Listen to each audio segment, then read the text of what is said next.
तो स्टूडेंट आज की वीडियो में हम एडिटिव मैन्युफैक्चरिंग मशीन और सीएनसी मशीन जो होती हैं इन दोनों के बीच में डिफरेंस देखने वाले हैं। तो बिना किसी देरी करिए चलिए शुरू करते हैं आज का वीडियो। तो एएम मशीन के अंदर हम जो है पॉलीमेरिक मटेरियल और वैक्सेस और जो हमारे पेपर लैमिनेट होते हैं इनको यूज़ करा जाता है एज अ मटेरियल, है ना। और ये मशीन जनरली इसी के लिए ओरिजिनली डेवलप्ड हुई है। और सीएनसी मशीन जो होती है वो आपके सॉफ्ट मटेरियल्स के लिए बनी हुई है, लाइक आपके मीडियम डेंसिटी के फाइबर बोर्ड्स हो गए, आपके मशीनेबल वैक्सेस हो गई, और भी कुछ मटेरियल्स हैं जिनके लिए यूज़ करी जाती है सीएनसी मशीन।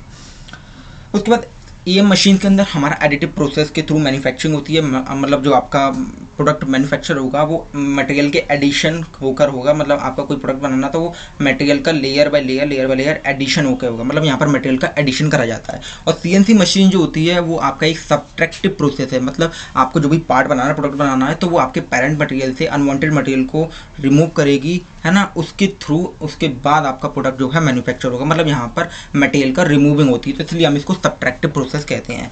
उसके बाद ऑपरेटिंग स्पीड की बात करें अगर एएम मशीन की, तो वो कंपैरेटिवली सीएनसी के काफ़ी ज़्यादा कम होती है। लेकिन अगर सीएनसी की बात करें ऑपरेटिंग स्पीड की, तो सीएनसी की ऑपरेटिंग स्पीड काफ़ी हाई होती है एएम के कंपैरिजन में। उसके बाद जो पार्ट प्रोड्यूस होगा आपका एएम मशीन के अंदर वो आपका एक सिंगल स्टेज में बन जाएगा, है ना। आपको ज़्यादा प्रोसेस प्लानिंग नहीं करनी पड़ेगी।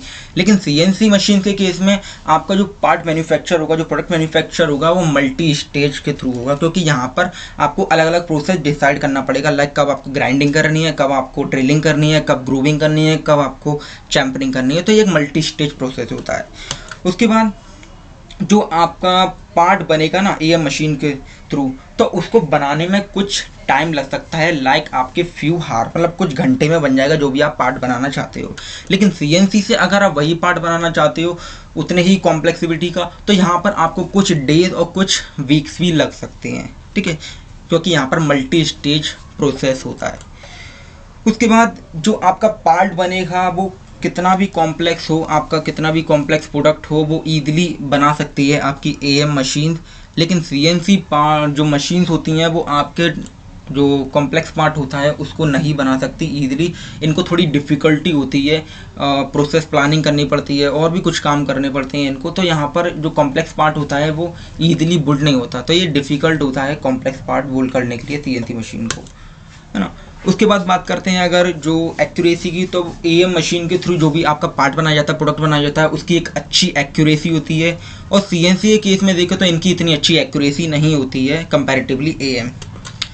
अगर बात करते हैं इनकी कैड मॉडल के बेस में, मतलब इनको जो आपकी एएम मशीन है उसको जो कैड मॉडल दिया जाता है वो उस कैड मॉडल को छोटे छोटे मतलब बहुत सारे 2D क्रॉस सेक्शन में तोड़ देता है, और ईच क्रॉस सेक्शन को 2D क्रॉस सेक्शन जो होता है इसको 1 बाय 1 बनाती चली जाती है।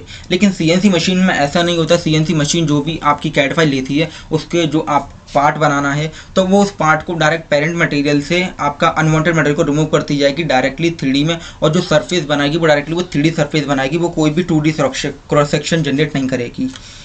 उसके बाद अगर बात करते हैं एएम मशीन्स के अंदर जो प्रोग्रामिंग होती है वो आपकी रेंज के बेसिस पे, आप मतलब कितना रेंज ऑफ मोशन देना है आपके जो भी मशीन है, उसको कॉम्प्लेक्सिटी कितनी है उसके आपके पार्ट की, है ना। आपने सपोर्टेड मटेरियल कौन कौन से यूज़ करें, मतलब कहाँ कहाँ पर सपोर्टेड मटेरियल का यूज़ होगा, तो उन सभी के बेस पे आपकी प्रोग्रामिंग जो फाइल होती है वो तैयार करी जाती है आपकी एएम मशीन की। लेकिन सीएनसी मशीन्स में जो प्रोग्रामिंग करी जाती है वो उनकी टूल्स की सिलेक्शन के बेसिस पे, है ना। आपकी पोजीशन क्या है, एंगल क्या होगी उसकी, मटेरियल क्या होगा उसका, मशीन की स्पीड कितनी होगी ऑपरेटिंग, तो उन सभी के बेस पे प्रोग्रामिंग फाइल तैयार करी जाती है।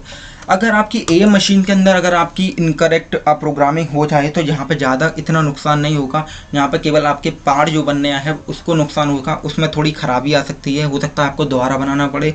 लेकिन सीएनसी के केस में अगर आपने इनकरेक्ट प्रोग्रामिंग हो गई आपकी गलती से, तो उस केस में आपके मशीन को तो डैमेज हो ही सकता है थोड़ा बहुत, साथ ही साथ हो सकता है कि ह्यूमन की सेफ्टी को भी रिस्क हो, उसको भी थोड़ी इंजरी हो जाए ह्यूमन को, क्योंकि सीएनसी मशीन जो होती है जनरली हाई स्पीड पे वर्क करती है। तो स्टूडेंट ये था difference between am machines and CNC machine.